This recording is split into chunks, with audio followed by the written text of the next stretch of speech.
Good evening. I'm Monica Reedus, President of the Democratic Women's Club of Florida. Thank you for joining us for this important conversation this evening.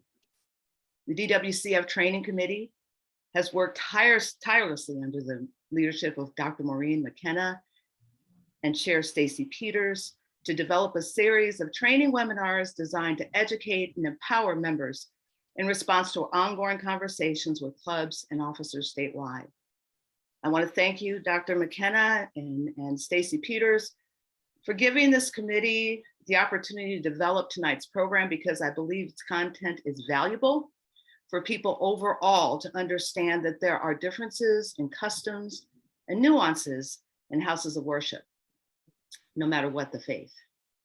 So we have two phenomenal panelists this evening that promise to engage and educate our membership and guests this evening. I'd like to give the opportunity to Dr. McKenna to introduce our panelists, but sit back, relax, and be prepared to be engaged. Dr. McKenna. Thank you, President Reedus. My name is Dr. Maureen McKenna. I am in chair of the dynamic DWCF Training Committee. Thank you for attending this webinar, and you will be seeing many other opportunities for training as our training committee seeks to respond to training requests from members across the state. We are membership driven. I'm confident you will find this panel discussion chock full of concrete suggestions to help you establish genuine rapport with parishioners while campaigning in Black houses of worship. If you have questions, please put them in the Q&A section. If you have comments, please try to hold off until the end to put it into the chat in order to prevent distracting side conversations. If you are having problems with audio, please send a chat message directly to Jean Speranza. That's S as in Sam, P as in Paul, E, R, A, N as in Nancy, Z as in Zebra, A. Jean Speranza. She's a DWCF Training Committee webinar technician. Jean has been involved in information technology for over 30 years, during the last 10 years of which she was IT regional director in a global law firm. She'll be assisting us during this webinar from a technology perspective, and she is a valued member of the DWCF Training Committee. Jean is a member of the Democratic Women's Club of Marco in Collier County near Naples, Florida. Jean, would you please say a few words about the Zoom survey you'll be coordinating at the end of this webinar? Thanks, Maureen. Good evening, everyone. Please do not log off at the end of the presentation. There's a 3-question poll that we would like you to answer so we get some feedback in regards to this presentation. Thank you. Thank you, Jean. Jean will be back at the end of the webinar presentations. And Jean and I will be giving you a heads up when panelists have used their allotted time to answer questions at the end of the presentation today. At that time, Jean will be administering that quick survey, followed by closing remarks by President Reedus. I'd like to give a shout out to Stacy Peters, the DWCF Candidate Campaign Committee Chair, who could not be with us this evening. Like so many DWCF members, Stacy got involved with organizing to make a difference. She was pivotal in establishing the Levy County DEC and DWC. She has been elected Florida Democratic Party's Small County Coalition Chair, representing 42 of the 67 counties in the state, and proudly serves as the Candidate Training and Development Chair of the Democratic Women's Club of Florida. We're grateful for your leadership, Chair Peters. Our first panelist that I'm going to be introducing this evening is Reverend Dr. Karen Green. Dr. Green currently serves as the Vice Chair of the Florida Democratic Party and is the former chair of FDP's Diversity and Inclusion Committee. She is an ambassador at large with the United Nations. Her very robust political service and record exemplifies her passion for service. We are so excited to have Reverend Dr. Karen Green. The facilitator of tonight's panel presentation and discussion is Reverend Johnny Jones III. Johnny has worked as a faith leader and community advocate for nearly 30 years. He holds degrees in psychology and religion. He has worked in the public, private, and nonprofit sectors during his career. Reverend Jones is a political consultant. He is the founder and CEO of the Capstone Agency, LLC, which is a print and digital marketing company. He is senior pastor of Fountain of Life Church. At this time, I'm turning over the webinar to the wonderful Reverend Johnny Jones and Reverend Dr. Green. Good evening, everyone, and thank you for having me. To President Reedus, to Chair McKenna and Chair Peters, I am ecstatic for the opportunity to share this presentation.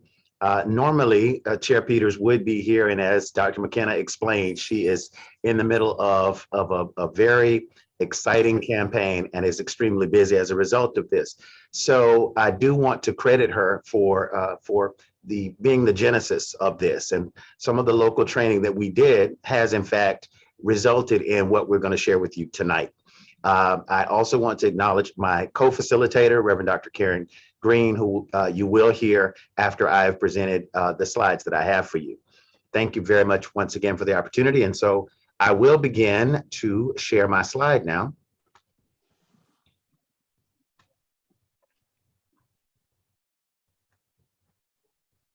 Wonderful. I hope everyone is able to see what I am presenting to you. Once again, this is Campaigning in African American Houses of Faith.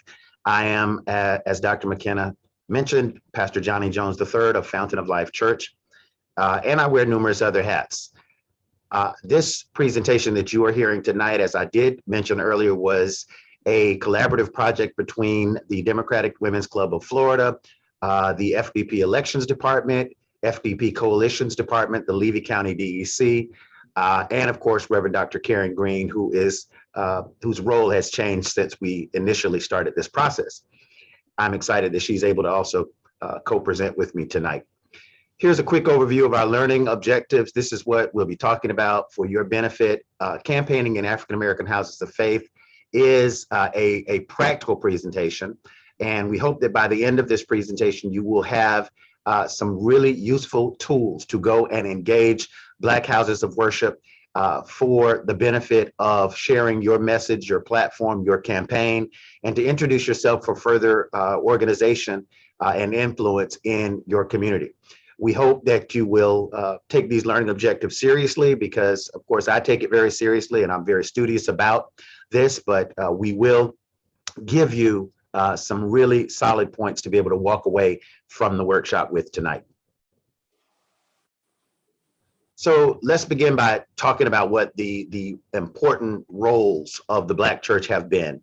As a pastor of over 23 years, it is extremely a big and a heavy role. And it is more than just a spiritual role. It is my spiritual job first, but it is also a safe haven, a command center for community organizing, an educational institution. And some of the very first Black churches served also as educational institutions or shared their buildings and their spaces with educational institutions. It is still a central gathering place, and it is a milestone marker for all important events in Black life. Nicole Tenson from the Congressional Black Caucus Foundation shared in the publication The Village that from its emergence in the late 18th century to its present day relevance, the Black church will always serve as a safe haven for African Americans, a place to worship God together and a place where we're motivated to rebuild our communities. And then she goes on to say, pastors in the Black church wield much influence in our community. They fill us up with wisdom, knowledge, and of the word of God. Our pastors pray with and for us. They provide resources and tools. They even visit us when we're sick. Our pastors serve as our elected, notice that word, spiritual representatives. So five quick facts about the religious lives of African Americans. Roughly 8 in 10, 79% to be exact, of African Americans self-identify as Christian. Most Black Christians and about half of all African Americans, 53%, are associated with historically Black Protestant churches. The first predominantly Black denominations in the US were founded in the late 18th century. And by many measures, African Americans are more religious than whites and Latinos. 83% say they believe in God with absolute certainty. 59% of Hispanics and 61% of whites say the same. 75% say religion is very important, and that is as compared to 59% of Hispanics and 49% of whites. Younger African Americans are less likely to be religiously affiliated, so about 29% between the ages of 18 and 29, but that's compared with only 7% 65 and older. Older African Americans are more likely than younger adults to be associated with a religious organization. And so here's a quick visual of what that looks like in practical terms. 79% of Black people profess Christianity, about 70% of whites, and about 77% of the Hispanic population profess Christianity. So again, identifying now some of, and I'm bringing these up so that you can see them here together, some of the important Black Protestant churches in the United States.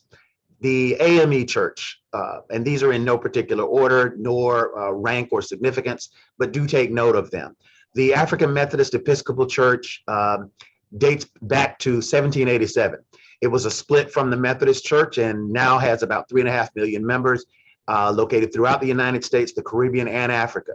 So the AME Church is very much a supporter of education. There are about a dozen colleges and seminaries directly associated with the AME Church. The AME Zion Church also began in New York in the late 18th century. After splitting with the Methodist Church, the AMEZ denomination has another 1.2 million members. The CMEs, also part of that same Methodist family and body. This CMEs, they make up that third piece of Methodist of the Wesleyan tradition. And it was organized by about 41 ex-slaves in 1870 in Jackson, Tennessee. It has about 3,000 churches throughout the United States. We cannot overlook the Church of God in Christ. Church of God in Christ has 5.5 million members in the United States. C.H. Mason Seminary is a very important part of that denominational body. It is the only African-American seminary. Baptist, of course. Now, when we get into Baptist, there are a lot of subsets of the Baptist denomination. There are 3 predominantly African-American Baptist conventions with a total of about 13.5 million members. So honestly, when you are engaging the African-American population, chances are, if they are churchgoers, statistically, they're more likely to be Baptist. Of course, there's the United Methodist Church. The United Methodist Church still wields a lot of power in the African-American community. Since about when the church combined in 1968, the United Methodist Church has approximately 3,500 African-American congregations in the United States. Of course, the Presbyterian Church USA, African-American Presbyterian congregations were first organized in Philadelphia in 1807, and there are about 65,000 Black Presbyterians. Now, take note here that about 21 million Seventh-day Adventists are in the United States, and 32% of those are Black. So that's about over 6.5 million additional worshipers who are Seventh-day Adventists. As we talk about how we're going to make connections, now we have some idea. What I really want to underscore here is what I just gave you is going to be, it's much more complicated in practice than what I described, because there is going to be a host of alphabet following church names that would just make it way too difficult for you to comprehend without navigating it, without taking time to ask those questions and finding out what the denomination is, what their affiliation is.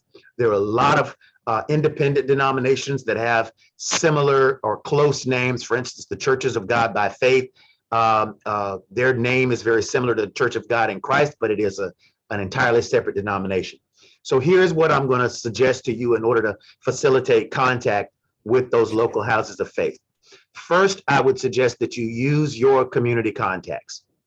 That's how you're going to get your initial meetings with your religious leaders. Find out where your African-American Christian friends attend. Find out what churches, what houses of worship they're familiar with, what they are traditionally connected with. And those connections will be your initial entry. Each congregation, of course, has more than one gatekeeper and influencer. And that person is the person who is going to, who exerts an extreme amount of effort. And so take some time for you to identify who that person is. Take time out to find out who those gatekeepers, who those influencers are. I feel it'll be extremely important to you, but very beneficial in the long run. Do not assume that the old and traditional methods of communication will be effective. So this is, again, a very practical tip, and I like to give practical things so that you can use them. If you are saying, we reached out to all the churches in the community, we mailed them something. Well, a lot of churches are run by volunteers. They're small. They don't have office staff. They may not even have a mail receptacle at that facility. If they do have an email address, that email address is probably being checked by a volunteer who is an office administrator, maybe 1 or 2 days per week. The telephone is not being regularly answered. And so do not assume that because you called or because you sent an email or a piece of US mail, that just because you haven't heard, they're ignoring you. So it's important to understand that. Make contact with denominational leadership, and that will go a long way toward connecting you and facilitating access to the local houses of faith. Finally, multiply your efforts by meeting clergy alliances. Find the associations. Almost every community has one or more ministerial alliance, clergy alliance, some type of connective body, usually an ecumenical body. But then there are also ways to connect with that denominational body. So look for denominational leadership. Look for the person who is in charge of multiple churches of a particular denomination in order to connect. So here's some things to do before you go. So before you go, take close note of this. First of all, you need to know the faith tradition and the denomination.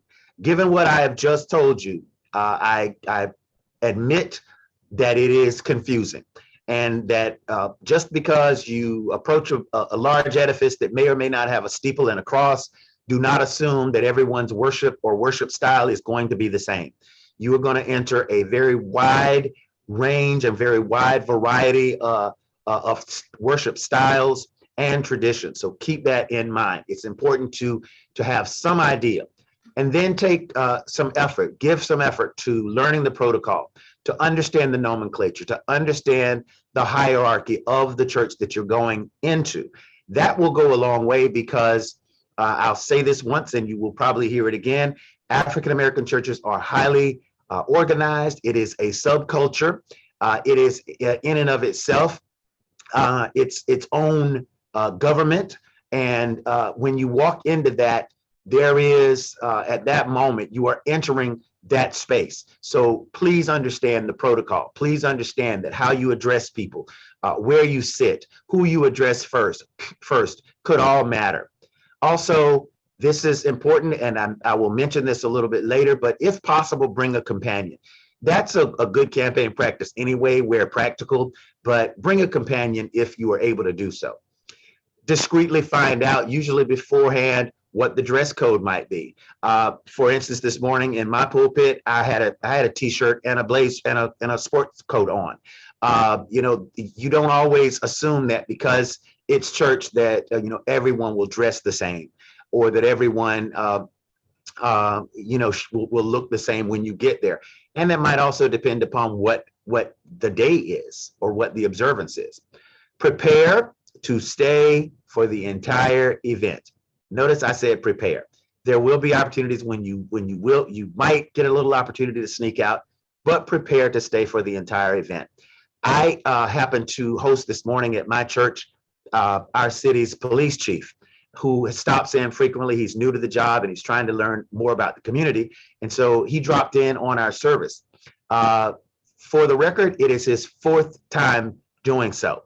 This was his first opportunity to speak because he happened to be in the service at the exact right moment that made that appropriate so that he did not interfere with the worship. So while attending the event, this is what I'm going to also encourage. Show up on time, but do not show up extremely early. Early often means awkward. I don't want you to have to try to figure out what that's going to look like. So show up on time, but don't, feel like you need to get there, before everyone else does.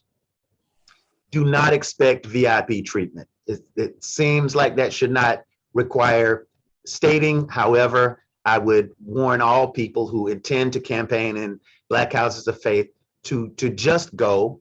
Your presence is going to be very, very beneficial and appreciated. So just plan to attend. Do not expect to be given space to speak.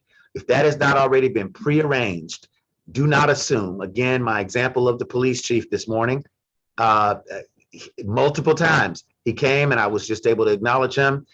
Sometimes I wasn't even able to acknowledge him, but it happens that because today happened to work, I was able to give him space, but that's not something that you should expect. Participate in the worship experience, including the offering. This is important. It will be observed. It is a part of the worship. It is not something that is extra. It is not something that is onerous to the people that are there. They're doing it because it is their worship. And so come prepared to do that. Listen, learn, definitely take notes. Listen, learn, and take notes. Now, this is an opportunity also for you to expand the people in the community that you know. Meet the influencers. All of the people that you are interacting with on a daily basis who are professing Christians are connected to one or more of these houses of faith. And so when you're there, you're likely to see people that you have seen in other places, at your DEC meetings, at your Democratic Women's Club meetings. You are going to run across them because you've worked with them before, but there are also going to be new people there. So use this as your chance to expand context. Do not disrespect sacred spaces, sacred texts, or sacred traditions. Be careful where you stand. Be careful what you touch or how you use. We've seen people very carelessly use Bibles as props in front of houses of worship, or take pulpits as places that were just places for photo ops. Be careful of that and keep that in mind. Finally, I'll leave this with you as it relates to attending the event. When in Rome, right? So when the congregation stands, stand. You don't always know. You're not always going to know what. You're not always going to know why. But sometimes just use that observational, experiential learning type model. And when you see people stand. Sometimes that's during a song. It could just be because you're enjoying that, that particular song. If speaking, this is what I would advise you. Always acknowledge the leadership. As I started this evening, I did that. And of course, that's protocol that most of us know and follow anyway. But I would, again, emphasize that you're entering a highly hierarchical and highly organized body. And I say that with all due respect. But because of that, you do need to know who to acknowledge. And if you are yourself a Christian, that starts with God. And so to acknowledge the fact that you are in a house of worship among them, if you are a practicing Christian, that's a good opportunity to do that. Connect on common themes. That is not hard. These are people who have the same issues, the same struggles, the same conversations around the kitchen table that you have. They are dealing with all of the same challenges that everyone is. And so those are the areas that I would stress that you connect on while treading lightly on those social issues. And Reverend Dr. Green does such a better job discussing this than I do, but I do want to remind you that many of the houses of faith that you will enter are very conservative around certain social issues as it relates to their religious texts. So do bear that in mind and know that this is not those opportunities. Every person in that room is well aware of probably your position, or at least a broader party platform as it relates to those issues. And so there's nothing that is not known. but I would still advise that in those spaces, you do exercise some care without bringing those out unless that is something that you have to do, which of course, if you're in control of that narrative, you don't have to. Make your address short, powerful, and memorable. Want to continue to remind you of themes that are just really, really important and powerful. Many of you remember some of these. Yes, we can. Keep hope alive. Bring it home. These are in the African American oral and verbal tradition. They are refrains that are powerful. If you can, even if you don't have a campaign theme or refrain, there is something that again will resonate. And again, I was taught as a young minister to get up on fire and sit down smoking. When you have the opportunity to engage an audience, it is important to understand that their time is precious. By this point, they've probably heard a sermon, they've heard singing, they've given, they've been given instructions for the week.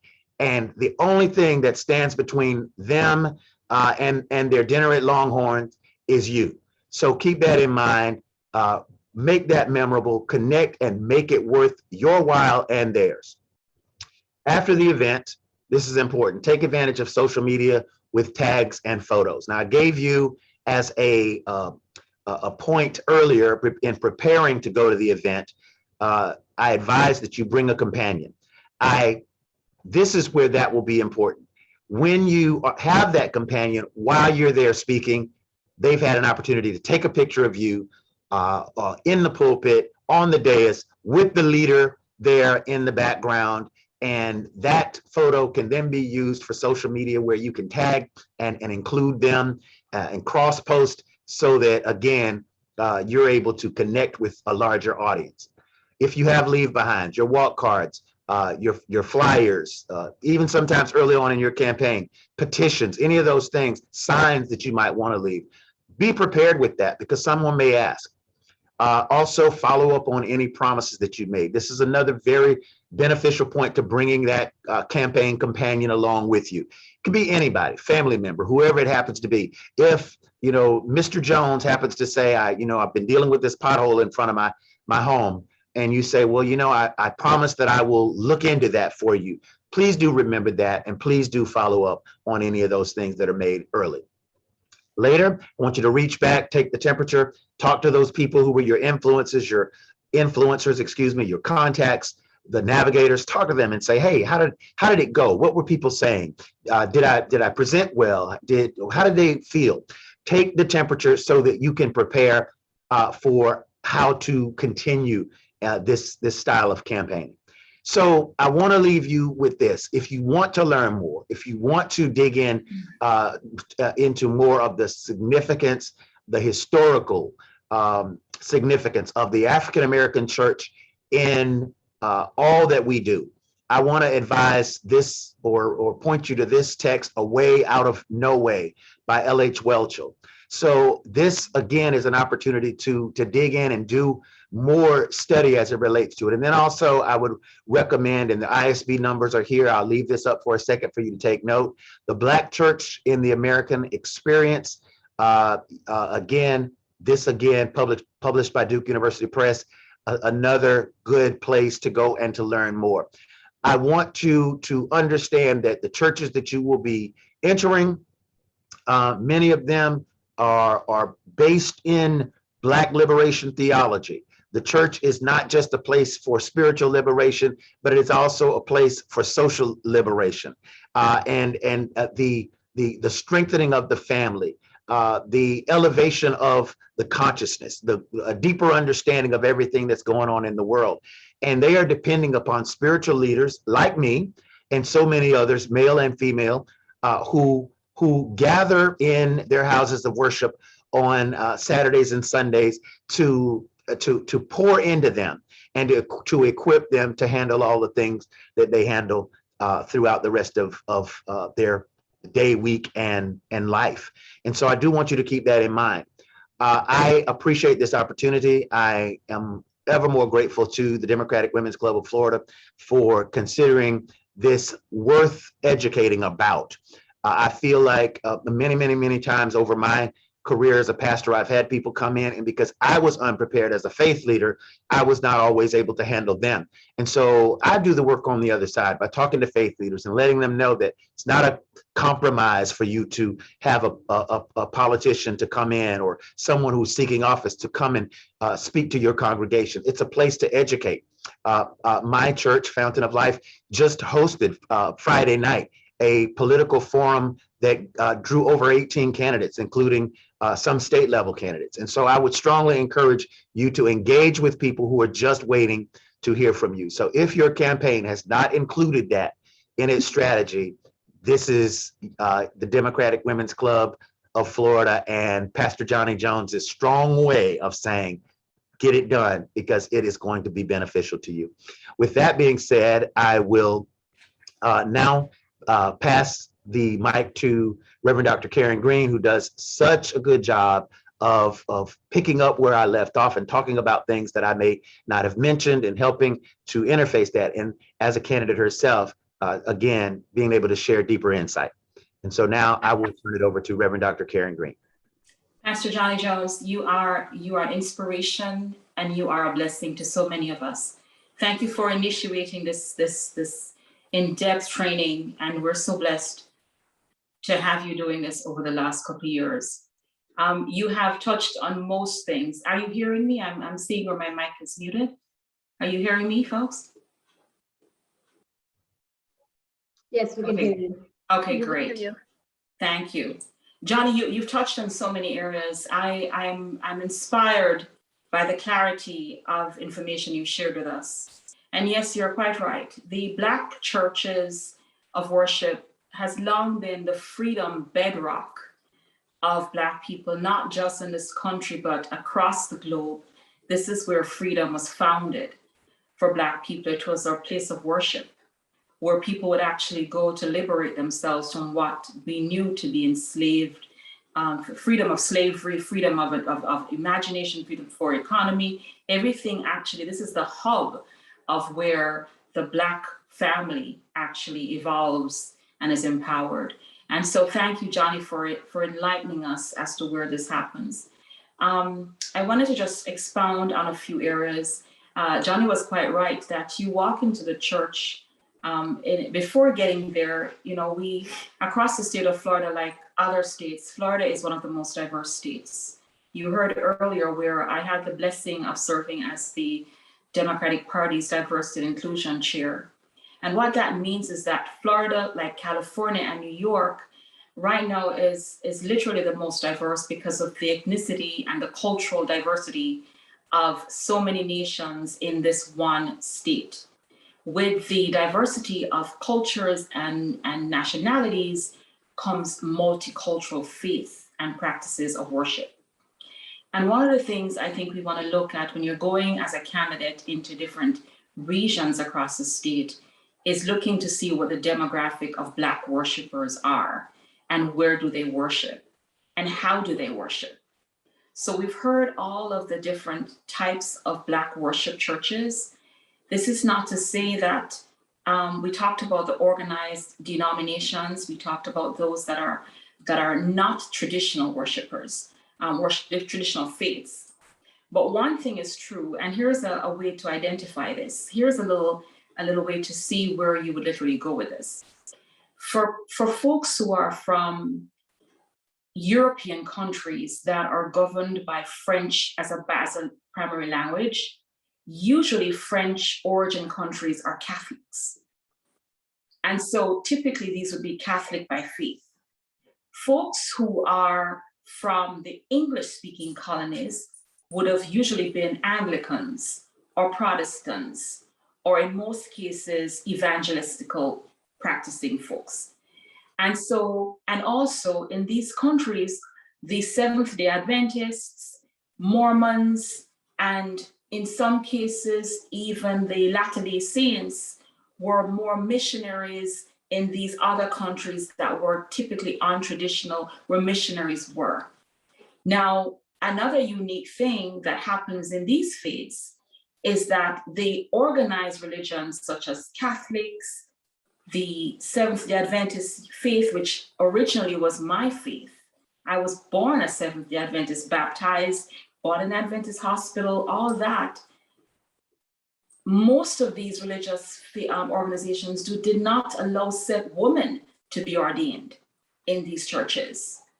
So when you hear about what it is you need to be prepared for, nonetheless, the first ladies in most of these churches, as my brother mentioned, you need to understand what you're walking into these churches. There's still a governance of these institutional foundational churches.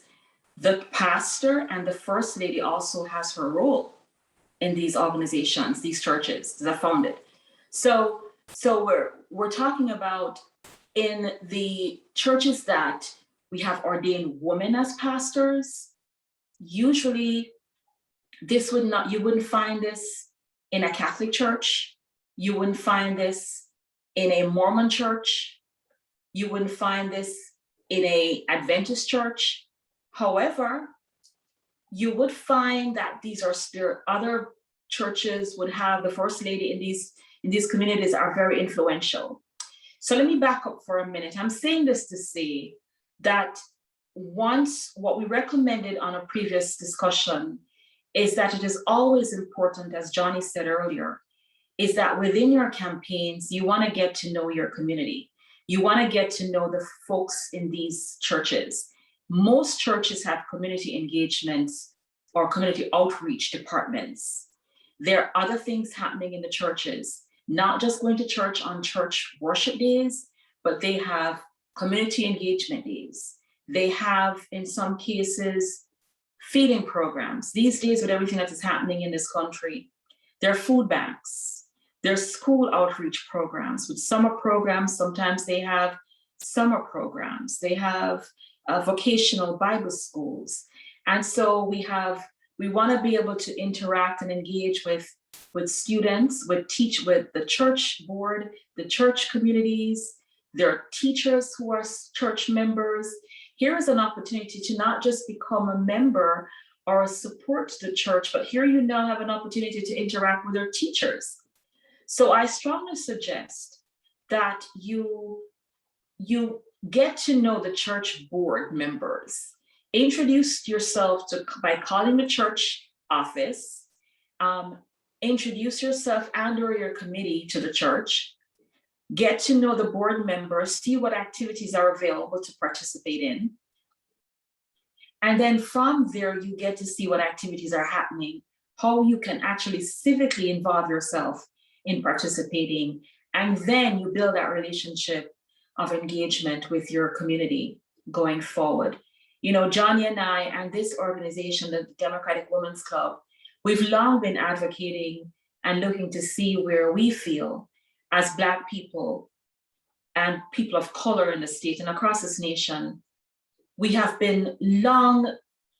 known to be loyal Democrats, but we also have the Republicans across this nation have seen where they've found an opportunity to tap into us because they've seen where we've almost become, somehow we've been left for last. Somehow folks just tend to believe that because we're so loyal, then they just come to us to get to the polls to vote. And so now they're tapping they're doing what we're doing now. What we're doing as a Democratic Women's Club and talking to us is the Republicans have actually gone ahead to create this kind of engagement. They're also now going into the radio stations.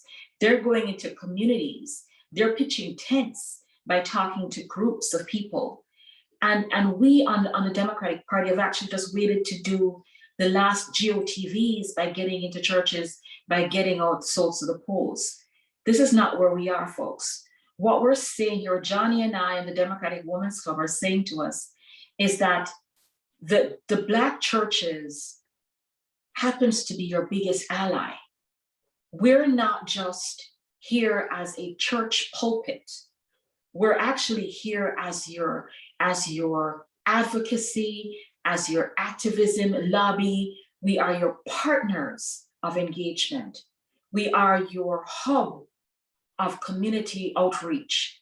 We are literally where you can get, because the biggest part of this is, I think we had a conversation not too long ago where There is no better influencer in the family than a grandma in the Black family.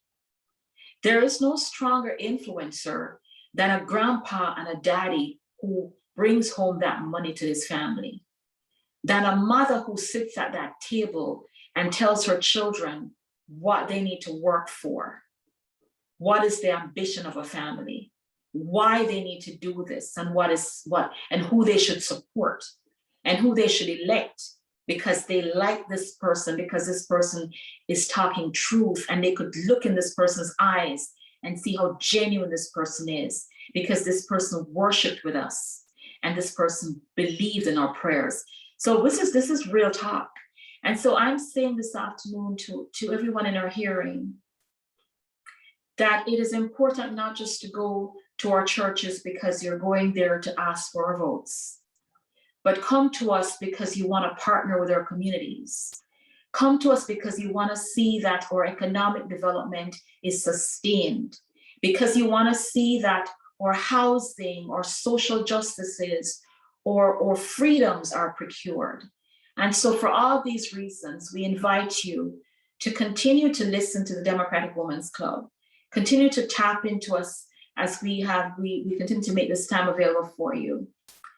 And understand that when you're going to the polls this time around, whoever you're electing as your leaders, it is important that they realize that the Black vote and the diversity vote, every vote in this country, every freedom that we have fought for, every Black person in this state,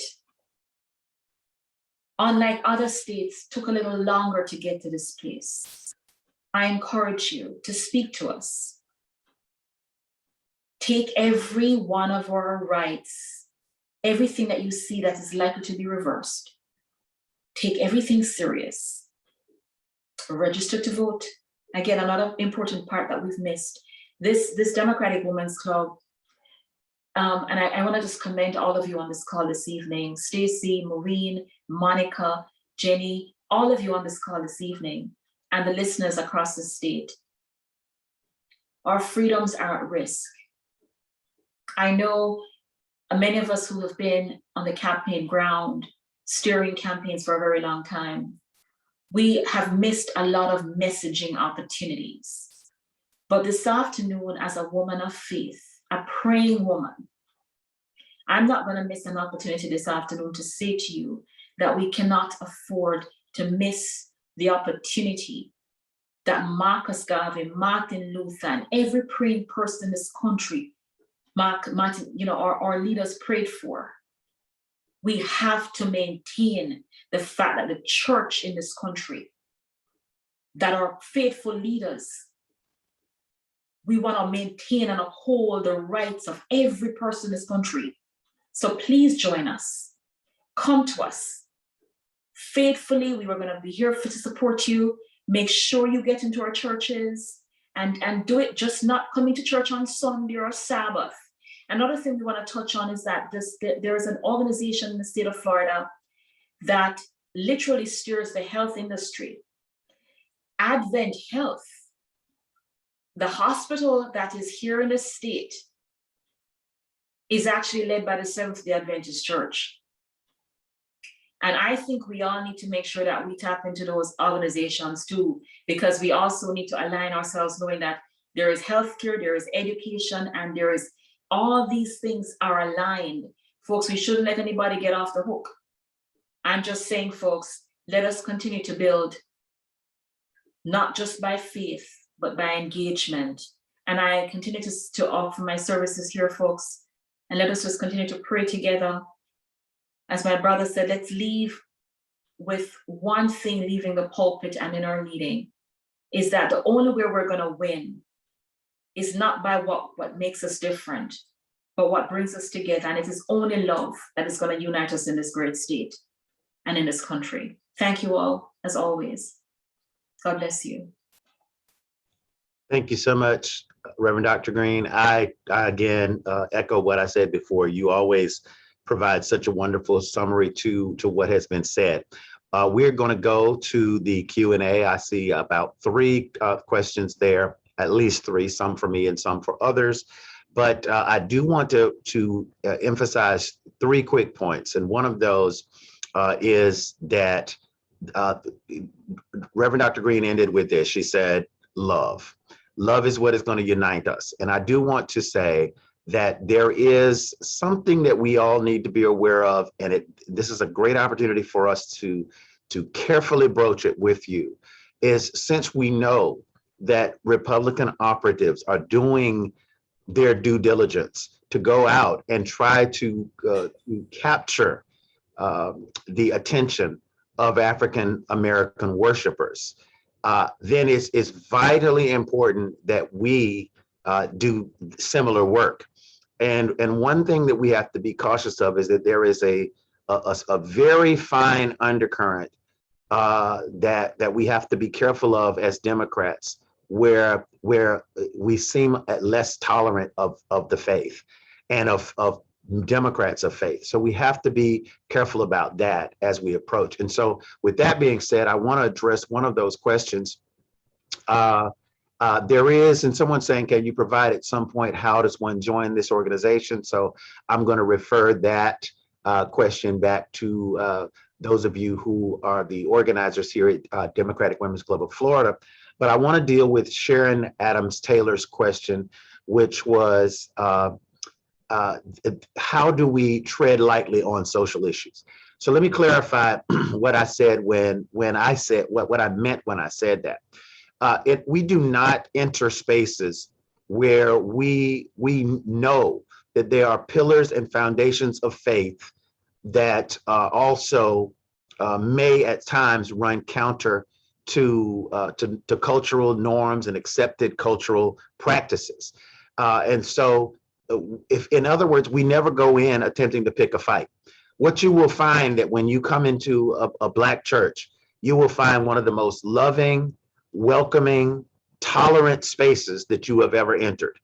Do not enter that space with a chip on your shoulder. When you enter that space, know that they are there to embrace all of you, not just parts of you. But by doing that, we need to understand that we're not going there to wave our banners for every cause that we may have ever stood for. We are there to engage and to connect around those issues, again, that are common to all of us.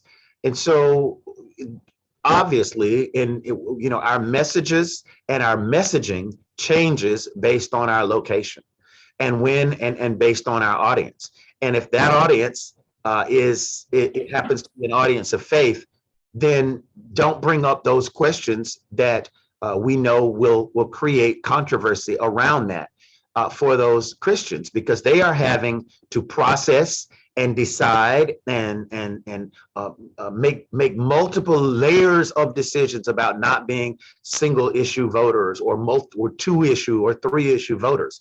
So you know that you're in a loving space. And when I say tread lightly, I say go in understanding that you're already in a safe space. And as it couldn't have been said better, the loyalty, which has been there consistently over decades, it is vitally important that we respect that loyalty and that we say to these people who have been loyal to us, look, we didn't come last, we came first. We didn't wait until the last Sunday of early voting to pop in on get out the vote. But we are here, we're connected, and we're committed, and we showed up early. So when you have that opportunity, do that. And so that's my advice to you. Never entering to pick fights or to look for opportunities, to open sensitive, overly sensitive issues, which are sensitive for all of us across the board. But we can look at national statistics and we know how people are really, how they really feel about those issues. And I hope I did some service to answering that for you, Reverend Dr. Green. Would you like to have any comment around that? Yeah, I think for example, we've had an incident. Let's say, for example, we've had topics where folks would want to talk about marijuana. Now, in the Black church, for example, we are genetically inclined to have glaucoma. there is, there was a time when we had the conversation of medical marijuana.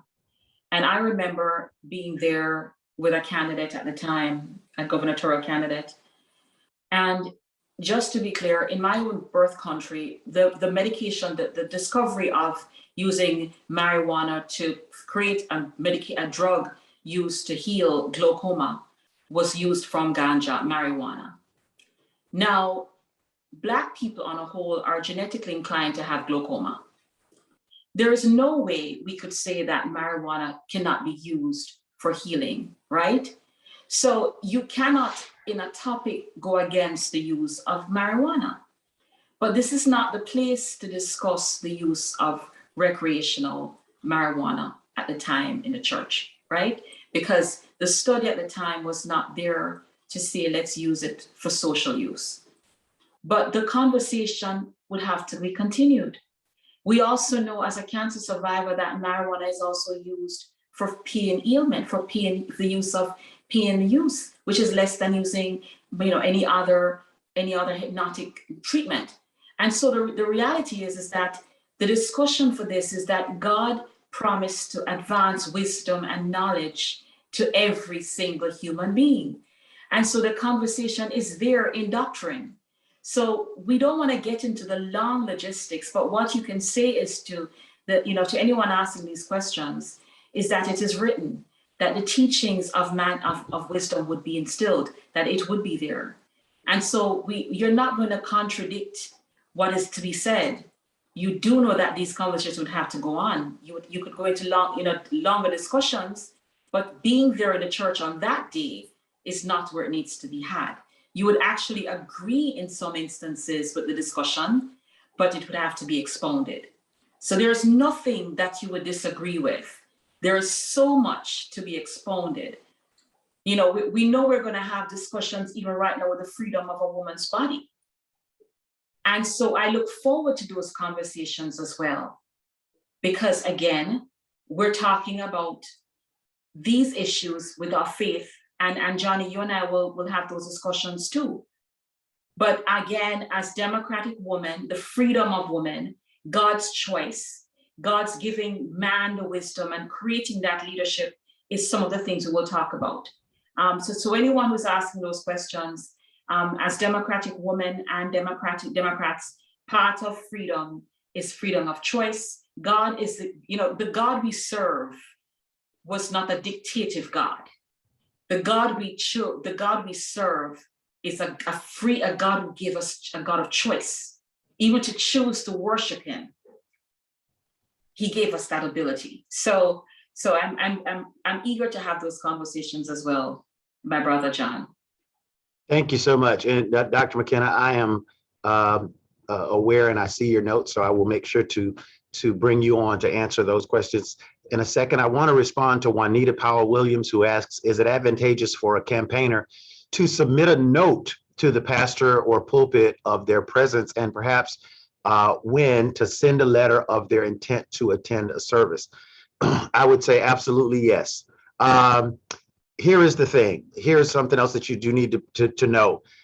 Most pastors and leaders are extremely observant of anything that is not normal in their service. We can spot someone who's worshiping with us for the first time from a mile away. We know exactly what candidates look like. And so we are also, because we are good hosts, we are hospitable and we're given to hospitality, we want to treat you well. And so more than likely, you will be contacted or reached out to. I always make sure that any dignitary who visits, my humble worship space is received and respected in such a way. Even if I'm not able or I don't have time to meet them in the pulpit, I always have someone, to go out and to speak with them and to let them to know that I appreciate their attendance. Your attendance is appreciated because, again, you are doing the work. And if you're doing the work, chances are there's someone else, your opponent, who is not. And so that is recognized, that is appreciated. And it would certainly be okay for you to slip that note to say, Just wanted to say hi. Again, not asking for anything, just wanted to say hello. Glad to be in worship with you. Look forward to speaking with you at some other time. Then that may, to trigger something else. So I know that's a little bit of an Johnny, may I interject? I think that's where you suggest to them, that will be the first visit. The second visit, they would then have an opportunity to speak. So the first visit would be, this is why we recommend that you attend church. And then having seen you there later on, we would now have an opportunity to make sure you're there. Then you would have a chance to speak later on. Absolutely. So yeah, so this is why we recommend that you do visit church, and then we would make that opportunity to have that time. And in some cases, what I've seen happen in churches that I've been a part of is that corresponding relationship that you've created preceding your visit, you would have already had that priority attending. You would have already been received. You're expected to be in church that Sunday or that Sabbath. And so you would be ahead of anybody else who's coming to do what you're just proposing to do. That person coming would be doing what you're doing that day when you'd have already been on schedule to make your presentation. Absolutely. Very well said. I think completely true. And I 100% agree with that. Again, and it's doing the work and it's invested the time to create that relationship. So let me make sure I've answered. I think I have another question from Tessie Bond, who says, how does one address the broad issue of equality if the issues affecting LGBTQ plus is often controversial in the Black and Latino communities? So listen, again, you are in a loving and a very welcoming space. And so just know, again, that the centrality of the message of the Christian church is one of love. And when you connect around that issue, you miss no one. Yes. And so because of that, and because of the importance of that, there is, again, some of that fear is actually fear of having the conversation. Yes. And fear of how you're going to be received.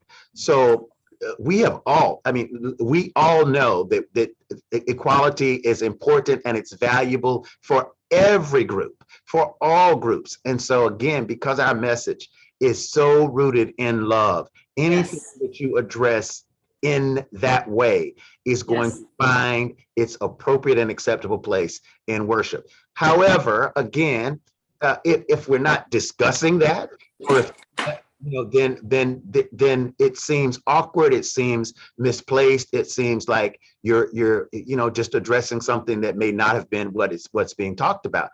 If your campaign is centered on issues around equality, and that's an important point of it, then certainly I would advise you to speak on that, as you always do. You're not censored or silenced in that church. And once they have given you the permission to enter their pulpit, they've done so advisedly. And so that means that they are expecting or they know that whatever you say at that point, it could in fact be, the subject could be broached. So again, please keep that in mind. Dr. Green. Yes, Johnny, that's exactly why we talked about love and unity being the unifier going forward in any dialogue, because that's what's going to bring us to that place. It is going to supersede anything other than, that's what's going to bring us there. It's unity and love.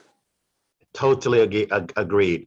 And again, every pastoral leader has faced all of those issues head on. They have had to deal with, and they have seen, and they have experienced all of these things, that because they're issues that are everyone's issues. They're not. They don't belong to one or any one particular group. That's right, Brian. So we are. I don't believe there are any more questions in the chat. Have I missed any, Dr. McKenna, that you are aware of? I'm just rounding it out now, and I see that Juanita Powell Williams asked a question in the chat, not in the Q&A, and I didn't know if you had addressed it or not. Let me check. Yeah. Okay, and the one, Kathy White. Also, how could the DWC contact churches to register voters? That's a good question. I don't know if I want to answer that. I would, as a church, I will defer to DWC. Well done, Johnny. Okay, all right. Thank you very much. I think that covers it. At this point, I was going to refer this over to Jean to go ahead and do the survey. And then Monica will be offering closing remarks. But first of all, I want to thank you, Reverend Dr. Karen Green, and thank you so much, Reverend Johnny Jones. This was stupendous tonight, and I so much appreciate that you are willing to share your expertise with the DWCF members. Jean, would you like to take it from here? Thanks, Maureen. Right now, I'll be launching a poll. If everybody could just quickly answer the 3 questions, I'll give everybody about a minute or 2. Any feedback that you give us would be appreciated.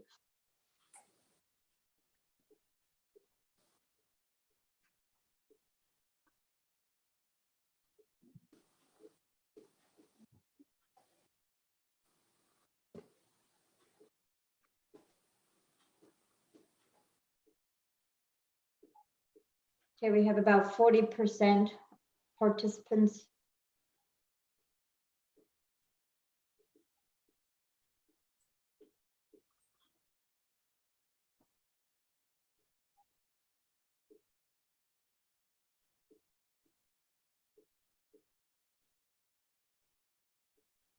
Okay, thank you, everybody. I'm ending the poll. And I'm sharing the results if anybody's interested.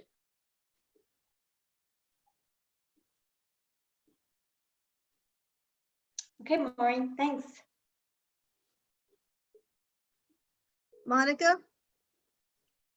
Okay, I'll take it from here. thank you, President Reed. Thank you, thank you, thank you. Pastor Johnny and Reverend Dr. Karen Green, my sister, my friend. Pastor Johnny, I met you last year and have always enjoyed working with you. And every time I walk away from you, I've always learned something new, and I appreciate you so much. This conversation has been wonderful this evening. And we appreciate so much that you've taken the time to share with us for this impactful information, because it's information I believe that we can all use. I want to thank Jeannie Speranza, our tech manager, for taking good care of us today. We appreciate your help so much on the training committee's projects, because I know it's not easy. Dr. McKenna and in her absence, Chair Stacy Peters, thank you for putting this together. It's been a wonderful experience for our members. I know that we've all walked away learning something a little new. These training webinars are just one of the many benefits of DWCF membership. We have a couple of webinars that are going to be coming up, a webinar and a Zoom event that are going to be coming up in July. One is a training event that's going to be on campaign and campaign management, training with Kevin Winchell. We've trained with Kevin many times, and Kevin does a great job of making changes to his presentations depending on what is going on politically. And so he's always giving us the latest and greatest approach. So want you to know, for all DWCF members, this campaign and campaign management training is free. You do not have to pay. There's no cost associated with it. If you are not a member, if you have Dems that may be interested in participating, but that aren't DWCF members, they can absolutely attend with a $25 donation, which is actually less than what you see these trainings going on for. So we just want to make sure that our Democrats are up to date, that we're doing the things that we can do to help build a bench. We want to see more Democrats run. We want to see no seat unopposed, no Republican seat unopposed. And these modules are going to be very, very important for us. So make sure that if you can, we have the The training, the Kevin Winchell training is going to be July 9th and 10th. And then we have another town hall that is not training related, but I do need to mention this evening. We have been working very hard with the campaign committee. With the grassroots committee. And we're having a town hall to talk about how we're going to work together to prioritize and win in some of these swing districts. So there's been a lot of analysis that's done. And at this town hall on July 11th, we are going to be talking about who we target and how we target, because we are all going to work together to make sure we take back some of these seats, we win more seats, and that we elect a Democratic governor and elect Democrats in cabinet positions this year. We need it. We just can't keep going down this rabbit hole. So please join us for our trainings. I want to thank everybody for joining us tonight. I want to thank our phenomenal panelists. I hope to see you again in future trainings, because you always deliver just inspiring and just easily communicated messaging. We appreciate you so much. So thank you.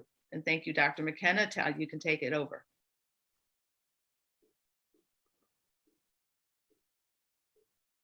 At this juncture, we'll wish you all a good night, and I'm looking forward to future trainings. Thank you so much for all the feedback that you've given me on what you want in our trainings, and we will follow through.